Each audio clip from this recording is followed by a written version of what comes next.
بسم الله الرحمن الرحيم. كتاب أنزلناه إليك مبارك ليدبروا آياته وليتذكر أولو الألباب. صدق الله العظيم.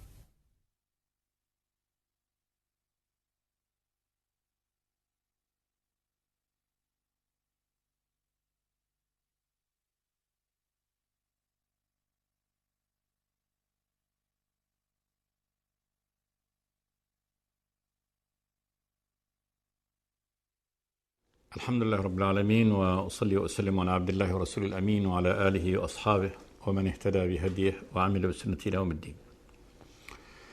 يقول الله تبارك وتعالى: إن الذين كفروا سواء عليهم أأنذرتهم أم لم تنذرهم لا يؤمنون ختم الله على قلوبهم وعلى سمعهم وعلى أبصارهم غشاوة ولهم عذاب عظيم. هذا بيان من الله تبارك وتعالى لحال القسم الثاني من أقسام الناس بإزاء هذا القرآن وهذه الرسالة التي أرسل بها النبي محمد صلوات الله وسلامه عليه، وهم الذين كفروا. قال جل وعلا مؤكدا: إن الذين كفروا سواء عليهم أنذرتهم أم لم تنذرهم لا يؤمنون. الكفر أصله في لغة العرب هو الستر والتغطية. كفر الشيء بمعنى غطاه وستره، ومنه تسمي العرب الزراع الكفار، من باب أنهم يكفرون الحب، يعني يضعون الحب البذر في الأرض ويسترونه بالتربة. كمثل غيث ومنه قول الله: كمثل غيث أعجب الكفار نباته، يعني الكفار هنا بمعنى الزراع نباته. أما في الكفر في لغة القرآن وفي كلام النبي صلوات الله وسلامه عليه، يعني بالمعنى الشرعي، هو جحد ورد وتغطية أدلة الإيمان وإظهار التكذيب بها مع وضوح الصدق في القلب، يعني أن يتبين للشخص أن كلام الله حق وأن وعده ووعيده حق، ولكنه يكذب بذلك ظاهرا، ولكن في حقيقة قلبه أن هذا حق. إن الذين كفروا يعني أظهروا التكذيب والرد وكفروا أدلة الدين بعدما تبين لهم الحق وظهر في قلوبهم. قال تبارك وتعالى: سواء عليهم أنذرتهم أم لم تنذرهم لا يؤمنون.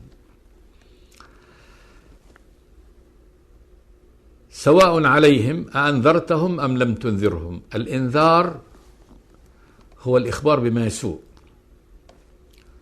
وضده التبشير، فالبشرى هي الإخبار بما يسر، والإنذار هو الإخبار بما يسوء. فأخبر سبحانه وتعالى أن حال هؤلاء الكفار سواء، يعني يستوي عندهم الإنذار وعدم الإنذار. فإذا أنذرتهم خوفتهم عقوبة الله تبارك وتعالى على كفرهم هذا وتركهم للدين، أو لم تخوفهم تركتهم فإنهم لا يؤمنون، أي أنهم محجوبون عن الإيمان. ثم بين الله تبارك وتعالى السبب في أنهم لا يؤمنون. لماذا لم يؤمنوا؟ قال جل وعلا: ختم الله على قلوبهم.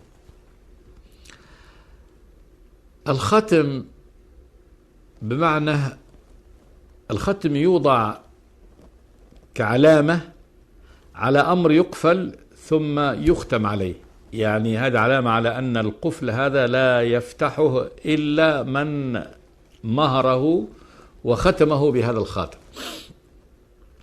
فختم الله على قلوب معنى أنه أغلقها وطبع عليها بخاتمه، خاتم الغلق هذا، وبالتالي فلا يمكن أن يفتح القلب ليتقبل يعني الإيمان. ختم الله على قلوبهم، والقلب هو محل الفهم والعلم، كما قال تبارك وتعالى: أولم يسيروا في الأرض فتكون لهم قلوب يعقلون بها. وقال: فإنها لا تعمى الأبصار ولكن تعمى القلوب التي في الصدور. فالقلب هو محل الفهم والعقل، فهذا القلب الذي هو محل للفهم والعقل أخبر الله تبارك وتعالى أنه مغلق ومختوم عليه، كالصندوق الذي يقفل ثم يختم عليه فلا يفتح، أو لا يفتحه إلا من ختمه بهذا الخاتم.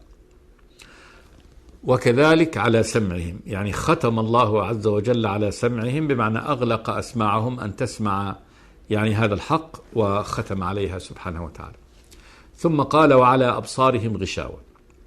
البصر معروف والعين، والغشاوة هي الغطاء، غطاء يغطيه، فعلى بصره غشاوة أنزل الله تبارك وتعالى غطاء يحجب أبصارهم عن رؤية الحق. ولهم عذاب عظيم، مآلهم ونهايتهم أن الله تبارك وتعالى جعل لهم عذابا عظيما. والسؤال: لما فعل الله تبارك وتعالى بهم هذا؟ بين الله تبارك وتعالى أنه بسبب الكفر، أي أنهم لما كفروا ظهر لهم حقيقة الدين وحقيقة الإيمان، وعلموا أن الرسول حق، وأن هذا دين الله حق، وأن القرآن حق، ثم كفروا هذه الأدلة، فإن الله عاقبهم هذه العقوبة. فلا تصبح للهداية بعد ذلك منفذ إليهم، لا هذه الحواس البصر والسمع اللي هي منافذ إلى العلم والمعرفة، ولا القلب الذي هو وعاء العقل، فإن كل منفذ للمعرفة قد أغلق عليهم، وكذلك آلة الفهم وآلة العقل قد أغلقت عليهم كذلك، وقد فعل الله تبارك وتعالى بهم هذا عقوبة منه جل وعلا بسبب كفرهم. إن الذين كفروا سواء عليهم أنذرتهم أم لم تنذرهم لا يؤمنون، ختم الله على قلوبهم وعلى سمعهم وعلى أبصارهم غشاوة ولهم عذاب عظيم. هذه وطوى الله تبارك وتعالى صفحة هؤلاء مبينا أنه عاقبهم هذه العقوبة بسبب كفرهم وعنادهم.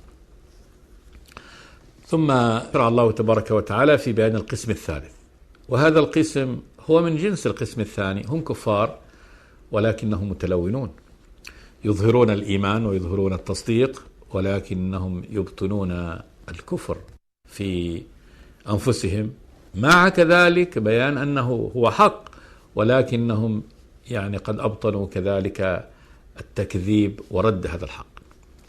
قال جل وعلا: ومن الناس من يقول آمنا بالله وباليوم الآخر وما هم بمؤمنين. ومن الناس ناسا، بعض الناس. الناس هذا اسم جمع في اللغة لا مفرد له من لفظه، وهو يطلق على البشر. أما أصله هل من النوس، أما أصله من أنس أي من الأنس، وذلك أن البشر يأنس بعضهم لبعض. من الناس البشر ناسا، منهم من يقول آمنا بالله وباليوم الآخر. من يقول أي باللسان، ولكنه مجرد قول. آمنا بالله وباليوم الآخر، وهذا هو الشهادة المطلوب من العبد أن يشهد بها بلسانه وبقلبه، ولكنهم يقولون هذا القول بألسنتهم فقط. آمنا بالله، إيمان بمعناه اللي هو صدقنا به كما أخبر عن نفسه سبحانه وتعالى، ونعمل بمقتضى هذا التصديق، لكنهم كاذبون فيها. وباليوم الآخر، اليوم الآخر يوم القيامة، وسمي اليوم الآخر لأنه نهاية المطاف، هو اليوم الذي هو نهاية مطاف الإنسان وآخر مراحل عمره، وفيه يتحدد مصير الناس إما إلى الجنة وإما إلى النار. قال جل وعلا مخبرا عنهم: وما هم بمؤمنين. نفى الله تبارك وتعالى عنهم الإيمان، وبين أنهم كاذبون في هذا الادعاء الذي قالوه. ثم بين الله تبارك وتعالى السبب، يعني سببهم في هذا، قال يخادعون الله والذين آمنوا وما يخدعون إلا أنفسهم وما يشعرون. الخداع المخاتلة، إظهار ما لا يبطنون، وفي ظنهم أنهم يخادعون الله، والحال أن الله لا يخدع سبحانه وتعالى، لأن الله هو العليم بعباده سبحانه وتعالى، العزيز القوي القاهر الذي لا يقهره أحد ولا يغلبه أحد سبحانه وتعالى.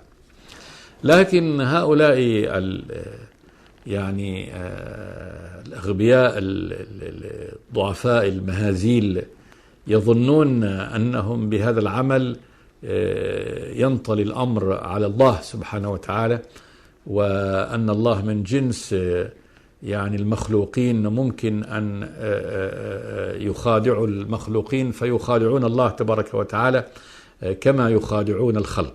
يخادعون الله والذين آمنوا، أي كذلك يخادعون أهل الإيمان، فيظهرون لهم هذا ليخدعوهم وينالوا مآربهم من إظهار الإيمان، في أن يعيشوا بين المؤمنين آمنين، يتزوجوا منهم، يطلعوا على عوراتهم، يأمنوا على أموالهم، لا يحاربهم أهل الإيمان، فليصلوا إلى مرادهم، والحال أنهم على غير الدين وعلى غير الملة، ويستطيعون أن تكون لهم يد مع أعداء أهل الإسلام، كما سيأتي في أحوال المنافقين مع أهل الإيمان. قال جل وعلا وما يخدعون إلا أنفسهم على الحقيقة، لأن مغبة ومآل وعاقبة هذا الخداع منهم لله وللمؤمنين سيعود عليه، فالعود بالخسران إنما هو عليهم لا على الله تبارك وتعالى ولا على المؤمنين. قال جل وعلا وما يخدعون إلا أنفسهم، يعني في الحقيقة، وما يشعرون، لكنهم لا يشعرون بهذا الذي يصنعونه، ويشعرون بالمآل الذي سيؤولون إليه، وذلك من جهلهم وفساد قلوبهم. من فساد قلوبهم ومن جهلهم ظنوا أن خدعتهم تنطلي على الله تبارك وتعالى وتنطلي على عباده المؤمنين، والحال ليس كذلك. قال جل وعلا في قلوبهم مرض، هذا الذي أوصلهم إلى هذا الأمر، أنه في قلوبهم مرض. المرض هو هذا، المرض ضعف، حالة تزدري الإنسان، والمرض مرضان، مرض حسي بدني ومرض نفسي قلبي. فالمرض الحسي البدني معروف كالضعف والفتور والعلل والأسقام التي تصيب البدن، وأما المرض النفسي كذلك فمعروف، مرض القلب مرض يكون بشهوة، ميله إلى شهوة محرمة، وكذلك قد يكون بشبهة، تعلقه بالظنون والأوهام، رؤيته للأمر على غير حقيقته، فهذا من سقم قلبه ومن مرض قلبه. فهؤلاء في قلوبهم مرض، فالذي يظن أنه يخدع الله ويخدع المؤمنين وأن العاقبة كله مع كذبه على الله تبارك وتعالى وعلى عباده المؤمنين، لا شك أنه مريض القلب سقيم. قال جل وعلا فزادهم الله مرضا، أي بضلالهم هذا وانحرافهم، فإن الله تبارك وتعالى زادهم مرض على مرضهم، فأصبح بعد ذلك يزداد الأمر، يخيل لهم أنهم يعني على هدى وهم أهل الحق، والحال وأنها الريح لهم، وأن المآل لهم، وأنهم هم يعني الفطنون وهم الأذكياء وهم الذين سيكون لهم المآل، والحال أن الخسران كله يعني سيلحق بهم. قال جل وعلا فزادهم الله مرضا. قال جل وعلا ولهم عذاب أليم بما كانوا يكذبون، لهم عند الله تبارك وتعالى عذاب أليم، عذاب مؤلم. ثم أخبر تبارك وتعالى أن هذا بسبب كذبهم، قال بما كانوا يكذبون، أي بسبب كذبهم. فالكذب الذي قالوه هو أنهم أظهروا يعني الإسلام، والحقيقة أنهم ليسوا بمسلمين وليسوا بمؤمنين. ثم قال جل وعلا في وصفهم وإذا قيل لهم لا تفسدوا في الأرض قالوا إنما نحن مصلحون. وإذا قيل لهم لا تفسدوا بالأرض تفسد في الأرض الفساد ضد الصلاح، وإفسادهم في الأرض بهذا الكذب والتلون وكونهم مع الكفار في الحقيقة ولكن يظهرون أنهم مع أهل الإيمان في الظاهر، وسعيهم في إيقاف عجلة الدين وفي الصد عن سبيل الله بأعمالهم، هذا لا تفسدوا في الأرض على هذا النحو لأن هذا إفساد في الأرض. قالوا إنما نحن مصلحون، وصفوا أعمالهم وطريقتهم التي يعني ساروا فيها هنا بأن هذا هو الإصلاح. قالوا إنما نحن مصلحون. قال جل وعلا ألا إنهم هم المفسدون ولكن لا يشعرون. ألا الإعلامية، إنهم تأكيد هم المفسدون ولكن لا يشعرون، وجمع يعني الأمر وحصر الفساد فيهم وحدهم. ألا إنهم هم المفسدون، هذه صيغة من صيغ الحصر، كأنه لا مفسد في الأرض إلا هؤلاء، وذلك أنهم جمعوا بين الكفر الذي هو الفساد كله وبين الكذب على عباد الله المؤمنين وهو كذلك فساد على فساد، فقد جمعوا كل أنواع الفساد. ألا إنهم هم المفسدون، على الحقيقة لا فساد أكبر من هذا، فهم الذين جمعوا كل أسباب الفساد ولكن لا يشعرون. ولكنهم مع هذا فهم لا يشعرون بحقيقة الدور وبحقيقة قيامهم بهذا الأمر الذي يقومون به. ثم قال جل وعلا وإذا قيل لهم آمنوا كما آمن الناس قالوا أنؤمن كما آمن السفهاء ألا إنهم هم السفهاء ولكن لا يعلمون. وإذا قيل لهم قال لهم أهل الإيمان آمنوا كما آمن الناس، آمنوا يعني بقلوبكم كما آمن الناس. الناس اللي هم ينبغي أن يسموا بالناس على الحقيقة كأبي بكر وعمر وسائر أهل الحجة والعقل من الناس، ادخلوا في الإيمان كهؤلاء. وأول ما ظهر النفاق ظهر في المدينة، وظهر بعد غزوة بدر، وكان عامة الناس الذين هم أهل البصيرة والرأي والعلم والحجة قد آمنوا بالنبي صلوات الله وسلامه عليه. فإذا قيل لهم آمنوا كما آمن الناس، هذه وجوه الناس وهذه حكماؤهم وعقلاؤهم وأهل الرأي فيهم قد آمنوا، فاتخذوا سبيل أهل الحجة وسبيل أهل الحق، وعامة الناس قد دخلوا في هذا الدين. آمنوا كما آمن الناس قالوا أنؤمن كما آمن السفهاء، يعني ظنوا في أنفسهم العقل ورجاحته وأنهم لا يمكن أن يتبعوا هذا الطريق، ووصفوا الذين آمنوا واتبعوا الحق بأنهم السفهاء. أصل السفه هو الخفة والطيش، يعني كأنهم يعني أربأوا بأنفسهم أن يتبعوا طريق هؤلاء الذين وصفوهم بأنهم أهل سفه وأهل خفة وطيش الذين اتبعوا النبي صلوات الله وسلامه عليه. قالوا أنؤمن كما آمن السفهاء. قال جل وعلا ألا أي اعلموا إنهم هم السفهاء، إنهم هؤلاء الذين يعني يفعلون هذا الفعل هو السفيه الطائش الذي لا لب له ولا عقل له، ولكن لا يعلمون، ولكن لا علم لهم في حقيقة أمرهم، وذلك أن الذي سار هذا الطريق مآله إلى الخسران في الدنيا والآخرة، فقد كتب الله تبارك وتعالى لأهل النفاق الخسارة في الدنيا والآخرة، لا بد أن يخسروا، فإذا هو السفيه على الحقيقة. فالذي يكون مآله إلى الخسران في الدنيا والآخرة هذا لا شك أنه هو السفيه على الحقيقة. ألا إنهم هم السفهاء ولكن لا يعلمون، لكن انتفى العلم عنهم لأنهم لا يعلمون حقيقة أنفسهم. ثم قال جل وعلا وإذا لقوا الذين آمنوا قالوا آمنا. انظر إلى نفوسهم المريضة وتلونهم وخبثهم. وإذا لقوا الذين آمنوا قالوا آمنا، إذا التقوا مع أهل الإيمان في طريق أو في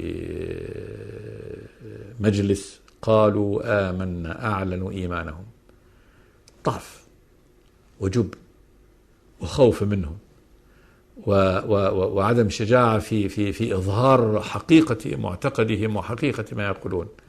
قالوا آمنا وإذا خلوا إلى شياطينهم خلوا، أصبحوا بمعزل عن أهل الإيمان وإلى شياطينهم. شياطينهم جمع شيطان، والشيطان في لغة العرب هو المتمرد. العرب تسمي المتمرد من أي جنس، من الإنس أو الجن أو الحيوان تسميه شيطان. فمتمرد الجن شياطين، وغير متمرديهم من أهل الإيمان يسموا مؤمن الجن. ومتمرد الإنس كذلك الذي فيه يعني صفة التمرد والكفر والعناد شيطان، كما هنا وإذا خلوا إلى شياطينهم. وقال الله تبارك وتعالى شياطين الجن والإنس يوحي بعضهم إلى بعض زخرف القول غرورا. وقال قل أعوذ برب الناس ملك الناس إله الناس من شر الوسواس الخناس الذي يوسوس في صدور الناس من الجنة والناس. فهذا الموسوس شيطان يكون من الجنة ويكون من الناس كذلك، فمن الناس شياطين. وجاء وصف العرب يعني الحيوان المتمرد بأنه شيطان، كما قال عمر بن الخطاب لما ركب يوما على برذون فهملج به فقال إنما أركبتموني على شيطان، يعني أنه متمرد، وذلك أنه كان قد علم الرقص يرقص براكبه. وأيضا فسر به حديث النبي صلوات الله وسلامه عليه الكلب الأسود شيطان، يعني أنه من جنس الكلاب متمرد الذي يكون لونه أسود ليس فيه إشارة، فيكون يعني أكثر شيطنة عن بقية يعني الكلاب. فإذا خلوا إلى شياطينهم يعني رؤوسهم في الكفر والمروق والعناد وأهل الوسوسة منهم والداعون إلى هذا الطريق من اللف والدوران، إذا خلوا إلى شياطينهم قالوا إنا معكم إنما نحن مستهزئون، يعني قالوا لأساتذتهم هؤلاء في الشر إنا نحن معكم إنما نحن مستهزئون، يعني إذا عوتبوا وقيل لهم إنكم أعلنتم إيمانكم عند أهل الإيمان قالوا لا نحن معكم. يقولون لشياطينهم، وشياطينهم هؤلاء قد يكونوا من رؤوس اليهود، قد يكون ممن يوحون إليهم بهذا، وقد يكونوا من رؤوس النفاق الكبار كعبد الله بن أبي وغيره. وإذا خلوا إلى شياطينهم قالوا إنا معكم إنما نحن مستهزئون، يعني عندما قلنا لأهل الإيمان إننا معكم مؤمنون فإنما نستهزئ بهم، إنه يعني صدر هذا القول منا على جهة الاستهزاء بأهل الإيمان. قال جل وعلا الله يستهزئ بهم. الله اسم الجلالة، اسم علم على ذات الرب تبارك وتعالى، الإله العظيم جل وعلا هو يستهزئ بهم عقوبة لهم سبحانه وتعالى. والاستهزاء بهم يكون بصور كثيرة من العقوبات في الدنيا والآخرة. فمن العقوبات في الدنيا أن يؤملون ويمهلون ثم يقسم الله تبارك وتعالى ظهورهم إذا فضح أمرهم، إذا نشر مخازيهم. وفي الآخرة يكون صور عظيمة جدا من صور العذاب الخاصة بأهل النفاق، منها أنهم مثلا إذا دعوا إلى السجود يوم القيامة وهم مع المؤمنين فيعود ظهر المنافق طبقا واحدا، يوم يكشف عن ساق ويدعون إلى السجود فلا يستطيعون خاشعة أبصارهم تراقهم ذلة. يعرف هؤلاء المنافقون كما قال النبي وهذه الأمة وفيها منافقوها، ثم يكون ظهور المنافقون على هذا النحو. كذلك في الطريق إلى الجنة، المؤمنون وهم في الطريق إلى الجنة يعطي الله تبارك وتعالى كل مؤمن نوره معه، يوم يسعى نورهم بين أيديهم وبأيمانهم. فيجي المنافق يشوف نفسه ما عنده نور، فيقول الإيمان وين أنتم؟ من أين نلتم نوركم هذا؟ فتقول له الملائكة ارجعوا وراءكم فالتمسوا نورا، فيه نور في الخلف، فيرجعوا. فإذا رجعوا وانفصل هؤلاء المنافقون، انفصل المنافقون عن كل المؤمنين، فيضرب رأسا سور بينهم، يفصل بين أهل الإيمان، يصبحوا في ناحية وأهل النفاق في ناحية أخرى خارج هذا السور، كما قال تبارك وتعالى وضرب بينهم بسور له باب باطنه اللي هو جهة المؤمنين فيه الرحمة وظاهره من قبله العذاب ينادونهم ألم نكن معكم؟ ما كنا معكم يعني في الدنيا وكنا معكم الآن في الطريق إلى الجنة؟ قالوا بلى ولكنكم فتنتم أنفسكم وتربصتم وغرتكم الأماني حتى جاء الحق، حتى جاء أمر الله وغركم بالله الغرور، فاليوم لا يؤخذ منكم فدية ولا من الذين كفروا مأواكم النار هي مولاكم وبئس المصير. فهذه صورة من صور استهزاء الله تبارك وتعالى بهم يوم القيامة، أنه يصنع بهم على هذا النحو. يظنون أنهم يعني كما خفي أمرهم في الدنيا يعني على أهل الإيمان وكانوا معهم يتزوجون منهم ويطلعون على أسرارهم ويعيشون معهم ويعاملهم المسلمون على أنهم مسلمين، فيسلمون عليهم ويعطونهم حقوق المسلم، فيظن أنه كما انطلى يعني الأمر على المؤمنين في الدنيا والحال أن هؤلاء منافقون كفار، وفي الآخرة فالله تبارك وتعالى يصنع بهم هذا الصناع، يسيرون كذلك في الطريق إلى الجنة، ثم يحال بينهم بهذه الصورة التي يكون فيها نوع من الاستهزاء بهم. فقال تبارك وتعالى الله يستهزئ بهم ويمدهم في طغيانهم يعمهون. يمدهم، الإمداد هو الإمهال، يعني يطيل لهم في الحبل فيسير في الغي عندما يرى أنه لا عقوبة في الدنيا وأنه يعيش مع المؤمنين وأنه مع كذبه عليهم وإظهاره أنه مؤمن لكنه في الحقيقة كافر، لكنه يعيش مع المؤمنين آمن مطمئن ولا يعاملونه معاملة الكافر الخارج عنهم، فيظن أن هذا قد خفي الأمر يعني عليهم وعلى الرب الإله سبحانه وتعالى. الله عز وجل يمدهم في طغيانهم يعمهون. العمى هو العمى الكامل، فالأعمى هو الذي يولد أعمى لم يرى شيئا في حياته، وهذا يكون أشد في العمى، غير الذي كان في فترة من حياته مبصرا ثم يعني عمي بعد ذلك، فإنه إذا وصف له يعني الأمر مما كان قد رآه في الدنيا يعرف الألوان، يعرف البحر، يعرف السماء، يعرف الشمس، يعرف القمر، فإذا ذكر له أسماء هذه الموجودات والمرئيات التي كان رآها يعرفها. أما الذي ولد أعمى لم يرى شيئا من هذه الدنيا فإنه مهما يعني ذكر له شيء لا يستطيع أن يتصورها وعلى حقيقتها. هذا الأعمى. يعمهون يعني أنهم يعمون عماية كلية كالذي ولد أعمى لا يعرف الحق.